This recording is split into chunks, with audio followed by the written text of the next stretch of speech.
Arlington National Cemetery, morning mist rolling across white headstones, the sharp sound of boots on pavement, a military honor guard in perfect formation. Then, confusion, raised voices, the ceremony stops. I'd been a National Guardsman for exactly 8 months when I got assigned to General Raymond T. Harlow's funeral. Arlington National Cemetery, full military honors, 3-star general, Distinguished Service Cross, 2 Purple Hearts, the kind of funeral where every fold in the flag has to be perfect. They told me my job was simple: check credentials, keep the perimeter secure, make sure only authorized personnel get through. Simple, right? I was 22 years old. I thought I understood what honor meant. I thought I knew what respect looked like. I was wrong, because on November 14th, 2019, I learned that sometimes the most important man at a funeral is the one nobody recognizes. And sometimes the greatest act of service is the one that stays secret for 50 years. My name is Marcus Webb, and I'm the guard who almost turned away a hero. This is the story of how a 4-star general stopped an entire military funeral, how a frail old man in a cheap suit changed everything I thought I knew about sacrifice, and how one moment of recognition corrected 5 decades of silence. November in Arlington is cold, not the dramatic snowy cold you see in movies. Just that damp, bone-deep chill that seeps through your dress uniform, no matter how many layers you're wearing. I arrived at 06 hours, 6 in the morning. The cemetery was still dark, just the first hints of grey light pushing through the fog. The funeral was scheduled for 1,000 hours, 10 a.m., but in the military you're not on time unless you're early. General Harlow's funeral was a big deal, bigger than I'd realized when I got the assignment. This wasn't just some retired officer getting a standard burial. This was a man who'd served 3 tours in Vietnam, commanded divisions in Desert Storm, and spent his final years at the Pentagon shaping military policy. The guest list read like a who's who of American military power: 2 senators, the Secretary of Defense, at least a dozen generals, including a 4-star General Marcus Tillman, chairman of the Joint Chiefs of Staff. When the chairman shows up, you know it's serious. My sergeant, Sergeant First Class Diaz, walked me through the protocol 3 times. Webb, your post is the East Gate. You check every single credential against the master list. I don't care if the president himself shows up unannounced. You verify before you let anyone through. Understand? Yes, Sergeant. This isn't a high school football game. This is Arlington. We do not make mistakes here. These people are burying a brother. We honor that. Clear? Crystal clear, Sergeant. He looked me up and down, checking my uniform, adjusted my name tape slightly. Then he put his hand on my shoulder. Relax, Webb. You're going to do fine. Just follow the protocol and you'll be squared away.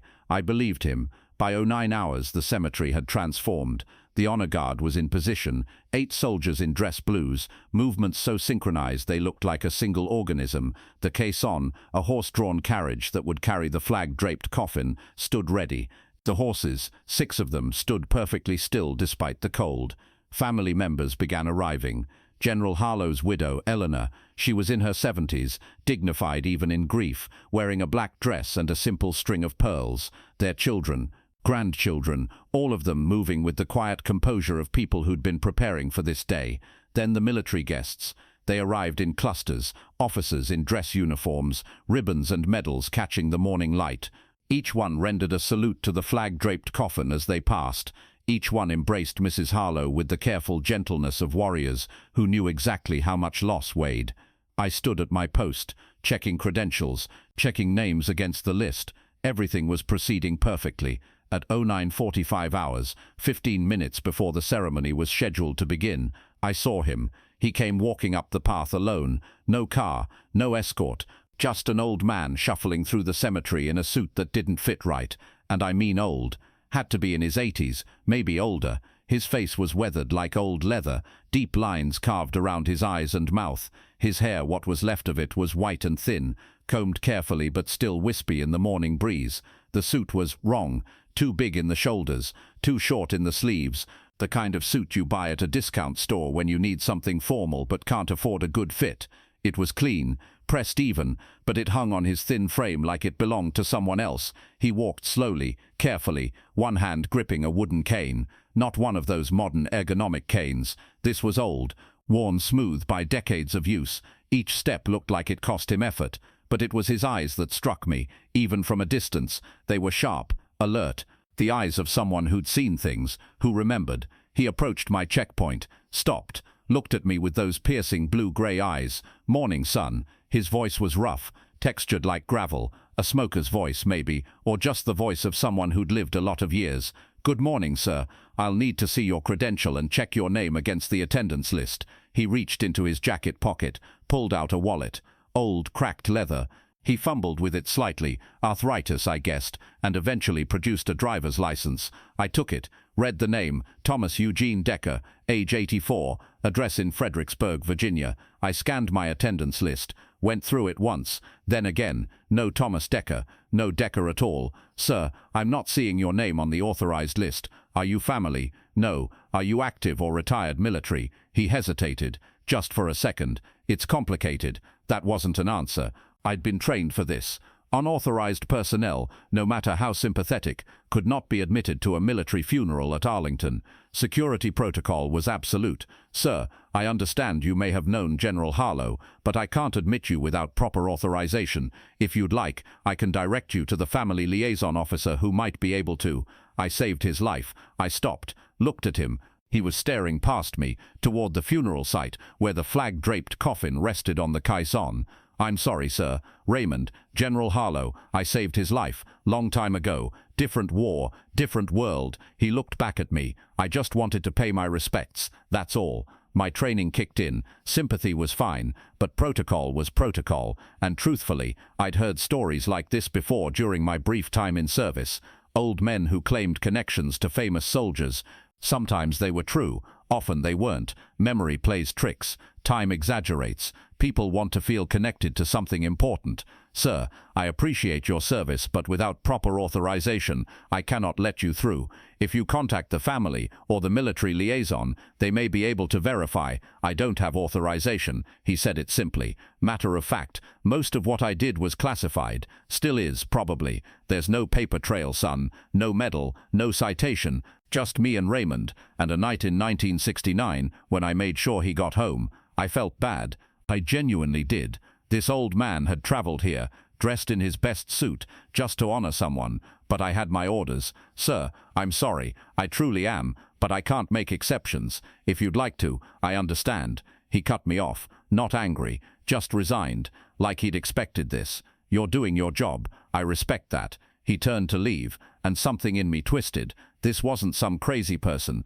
This was a man who'd gotten up early, put on a suit, traveled to Arlington, walked through a cemetery with a cane, just to say goodbye to someone. "Sir, wait.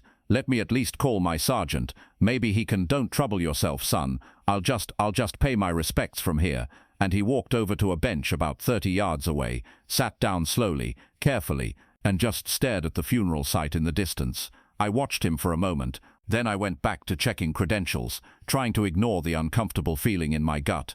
At exactly 1,000 hours, the ceremony began. The chaplain stepped forward, opened his book. The crowd fell silent. You could hear the wind rustling through the trees, the distant sound of traffic on Memorial Drive, the breathing of 200 people standing in perfect stillness.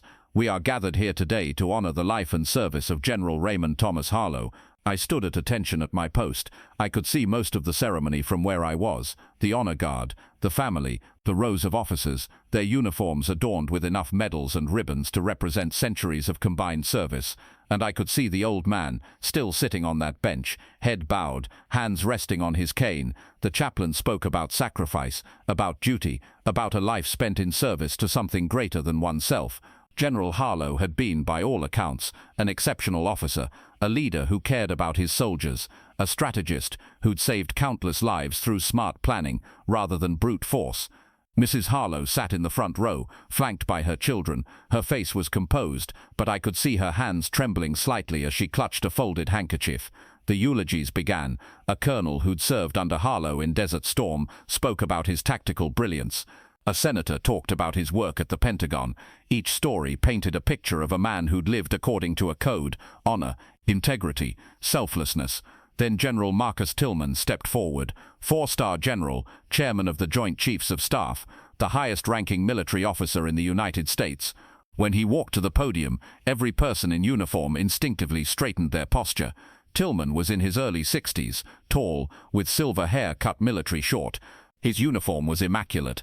His bearing was that of a man who'd commanded authority for so long it had become his natural state. He adjusted the microphone, looked out at the crowd, and when he spoke, his voice carried the weight of command. I first met Raymond Harlow in 1987. I was a captain, he was a colonel, and he taught me something that day that I've carried with me ever since. That's when I noticed Tillman's eyes shift. Just slightly, he was looking past the crowd, toward my checkpoint, toward the old man on the bench. Tillman stopped mid-sentence. His eyes narrowed. Recognition. Confusion. I couldn't tell. He stood there for a long moment, staring. 200 people waiting. The silence stretching uncomfortably. Then Tillman did something I've never seen before or since. At a military funeral, he stepped away from the podium, walked down the steps, past the front row, past the coffin, directly toward my checkpoint, toward the old man. You have to understand, when a 4-star general starts walking with purpose, people notice. When that 4-star general interrupts his own eulogy and walks away from a funeral in progress, everyone notices. The crowd shifted. Confused murmurs. Mrs. Harlow looked up concerned. The other officers exchanged glances. What was happening? Sergeant Diaz appeared at my shoulder. Webb, what the hell is going on? Who's that old man? I don't know, Sergeant. He tried to get in earlier, but he's not on the list. Said he knew General Harlow but had no credentials. I turned him away per protocol. Diaz's face went pale. Jesus, Mary and Joseph, please tell me that's not who I think it is. Who? Sergeant, I don't. But Diaz was already moving toward Tillman. General Tillman reached the bench. The old man had stood up, or was trying to, moving slowly with his cane. Tillman stopped 3 feet away. They stood there, facing each other. And then I saw something I didn't expect.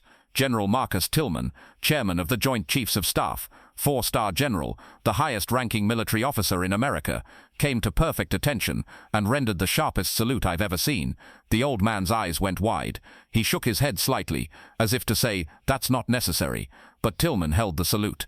Finally, the old man returned it, his hand trembling, the salute of someone who hadn't done it in decades, but whose muscle memory remembered exactly how. Tillman dropped his salute. And then, in front of 200 witnesses, he extended his hand. Master Sergeant Decker. It's been a long time. Master Sergeant. My stomach dropped. I'd turned away a Master Sergeant from a general's funeral. The old man Decker shook Tillman's hand.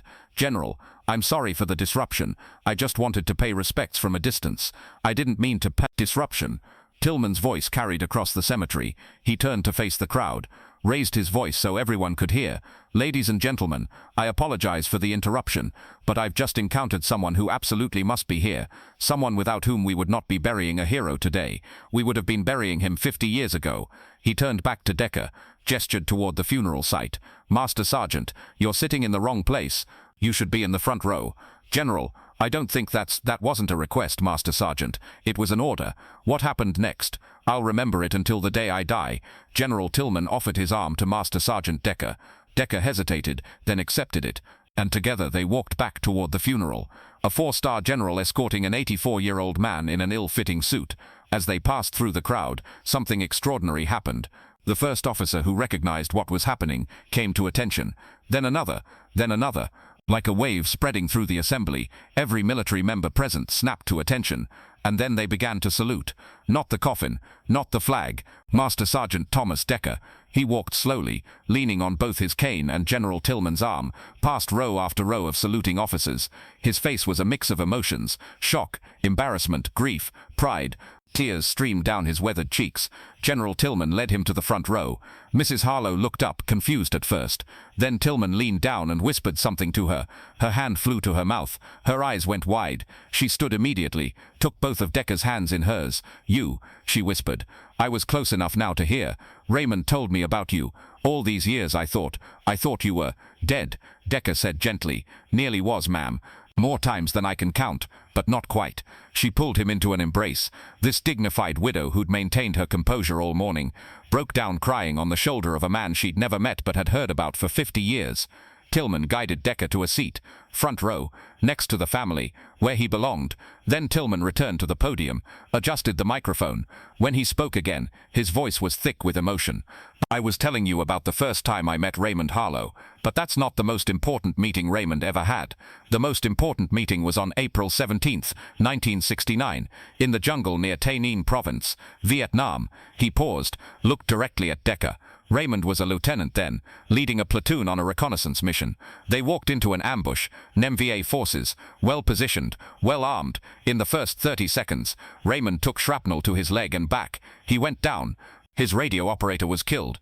2 other men were hit. The crowd was silent, listening. They were pinned down. No air support available. No quick reaction force close enough to help. Raymond was bleeding out. He knew it. His men knew it. And that's when someone they didn't know appeared. Tillman's voice grew stronger. A Special Forces Master Sergeant, who wasn't supposed to be there, who was on a classified operation in the area, who heard the firefight and made a choice. He could continue his mission, the important secret mission he'd been assigned, or he could help a pinned-down platoon of soldiers he'd never met. Master Sergeant Thomas Decker chose the soldiers. General Tillman told the story methodically, precisely, the way military men tell stories about combat. No embellishment needed, just the facts. According to Tillman, Decker had been operating alone, some kind of reconnaissance mission that was classified then, and apparently still classified now. Details were vague, locations were approximate, but the outcome was clear. Decker moved into the ambush zone, alone, while Lieutenant Harlow's platoon was taking fire. Decker circled around and attacked the NVA position from the flank. Raymond later told me, Tillman said, that he'd never seen anything like it. One man, moving through the jungle like he was part of it, taking out enemy positions with surgical precision. He said it was like watching a ghost fight. Decker had suppressed the enemy long enough for Harlow's men to reorganize, to return fire effectively, to call for a medevac. But the fighting didn't stop. The NVA weren't retreating. Decker was running low on ammunition. Harlow was losing blood. The situation was deteriorating. That's when Decker made a call that should have gotten him court-martialed. He radioed his command, revealed his classified position, and called in an airstrike on his own location. He gave the coordinates to his exact position, Tillman said, his voice filled with awe. Told them to drop it danger close, 75 meters from friendly forces. That's inside the safety zone. That's close enough that the blast could kill everyone involved. But Decker knew the jungle, knew the terrain. He'd spotted a ravine, a natural depression in the ground, about 50 meters from Harlow's position. He got on Harlow's radio and told the lieutenant exactly what to do. Get your men in that ravine, all of them. Keep their heads down, and don't move until I tell you. Harlow trusted him, got his men into the ravine, covered them with his own body, bleeding and all. Decker stayed above ground, marking the target, guiding the strike. The bombs hit 90 seconds later. The jungle exploded. Trees vaporized. The concussive force was so intense that Harlow said he felt his teeth rattle even in the ravine. When the dust settled, the NVA position was gone, just craters and smoke, and Master Sergeant Thomas Decker was still alive. Somehow, he'd thrown himself behind a fallen log at the last second. The blast had thrown debris over him, burned his uniform, perforated his eardrums, but he'd survived. He pulled Harlow and his men out of the ravine, got them to a landing zone, loaded them onto a medevac helicopter, and then, before anyone could get his name or unit designation, he disappeared back into the jungle. Raymond tried to find him afterward, Tillman said, tried to recommend him for a Medal of Honor, but the army told him no such person existed. Decker's mission was classified. His presence in that area was classified. As far as official records were concerned, Lieutenant Harlow's platoon had been saved by air support alone. No mysterious master sergeant, no lone special forces operator. Raymond never stopped looking, spent years trying to track down the man who saved his life. But Decker was a ghost. Deep cover operations, black programs, no public records. Tillman looked at Decker, who was sitting very still, tears running down his face. Master Sergeant Decker served for 32 years, earned 3 silver stars that will never be public, participated in operations that won't be declassified in our lifetime. And when he retired, he did so quietly. No ceremony, no recognition, because that was the deal. That was the price of doing the work no one else could do. And today, 50 years later, he showed up at his friend's funeral, and our security turned him away. Every eye in that cemetery turned toward my checkpoint, toward me. I wanted to disappear, to sink into the ground. I'd turned away a hero, a man who'd saved the very person we were burying, a man who'd earned the right to be here more than anyone. Sergeant Diaz stood next to me, his jaw clenched. He didn't say anything, didn't need to. We both knew we'd failed. General Tillman continued, I don't blame the young guardsman at the gate. He was following protocol, doing his job exactly as trained. But this moment, this exact moment, is why we must remember that honor isn't always in the records, heroism isn't always in the citations, and sometimes the most important people are the ones we don't recognize. He gestured toward Decker. Master Sergeant Thomas Eugene Decker. Raymond Harlow owed you his life. I owe you mine, because Raymond was my mentor, and without him I wouldn't be the officer I am today. This nation owes you a debt that can never be fully repaid. On behalf of the United States Army, the Joint Chiefs of Staff, and every soldier who ever benefited from Raymond Harlow's leadership, thank you. The entire assembly stood, and they applauded. Not the polite, respectful applause of a funeral, a standing ovation, loud, sustained. Officers, civilians, family members, everyone on their feet, clapping for an old man in an ill-fitting suit. Decker sat there, overwhelmed, his face buried in his hands, shoulders shaking with sobs. Mrs. Harlow put her arm around him, held him while he cried. The funeral continued, but it was different now. The atmosphere had changed. This wasn't just about burying a general anymore. It was about honoring two men, two different kinds of heroes. The chaplain offered prayers. The honor guard performed the flag-folding ceremony with even more precision than usual, if that was possible. Each fold crisp, each movement deliberate. When they presented the flag to Mrs. Harlow, she accepted it, held it for a moment. Then she did something unexpected. She stood, walked over to Decker, and placed the flag in his lap. He would have wanted you to have this, she said. He never forgot you. He told our children about you, about the ghost in the jungle, who saved their father. You gave me 50 more years with my husband. You gave our children their father. This belongs to you. Decker tried to protest, tried to hand it back, but she wouldn't accept it. Please, she whispered. For Raymond. He held the flag against his chest, nodded, couldn't speak. The 21-gun salute echoed across Arlington. 3 volleys, the sound sharp and final. Birds scattered from nearby trees. A bugler played taps, the mournful notes drifting across rows and rows of white headstones. The song of military farewell, the song that says, "Rest now, warrior. Your duty is done." As the last note faded, I saw Decker raise his trembling hand one more time. A final salute to his friend, to the lieutenant he'd saved, to the general who'd never forgotten him. After the ceremony, as people were slowly dispersing, Sergeant Diaz and I approached Master Sergeant Decker. My heart was pounding. I didn't know what to say. "I'm sorry" felt pathetically inadequate. Decker was standing with General Tillman and Mrs. Harlow, but when he saw us approaching, he excused himself and walked over. Up close, I could see more details. The scar tissue on his hands, the slight tilt to his head from the hearing damage, the way he held himself still straight, still proud, despite the cane and the years. "Sir," I started, my voice cracking. Count who turned you away. I'm so sorry. I didn't know. I should have. He held up a hand, stopped me. "Son, you did exactly what you were supposed to do. You followed orders. You maintained protocol. That's what we need soldiers to do." His voice was kind. No anger, no resentment. "But sir, you're a hero. You saved." "I'm an old man with no ID badge." He smiled slightly. "In your position, I would have done the same thing. Hell, I probably would have been less polite about it." Sergeant Diaz stepped forward. "Master Sergeant, it would be an honor if you'd allow us to escort you to your vehicle, or do you need a ride? We can arrange." "I took a bus," Decker said simply, "from Fredericksburg. There's one that runs back this afternoon." "Absolutely not." Tillman's voice came from behind us. He'd walked over. "Master Sergeant, you're not taking a bus. You'll be my guest at the Joint Base Andrews Officers Club. We have 50 years of catching up to do, and then we'll arrange a proper ride home." Decker looked like he wanted to protest, but Tillman's expression made it clear this wasn't optional.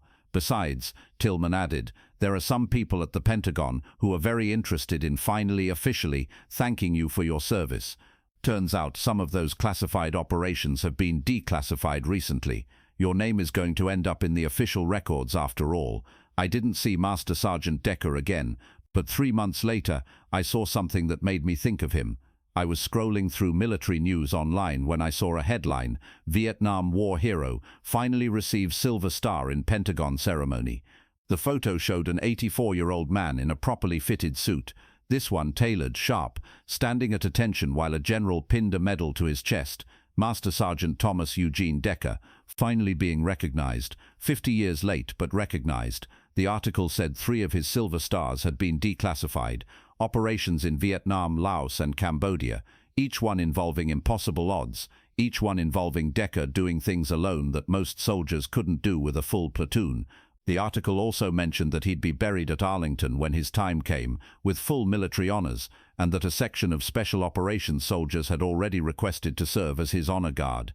I printed that article, put it in my locker, a reminder, because I learned something important that day at General Harlow's funeral, something they don't teach you in basic training. Protocol is important, following orders is essential, but recognizing true honor, even when it doesn't come with credentials, that's wisdom.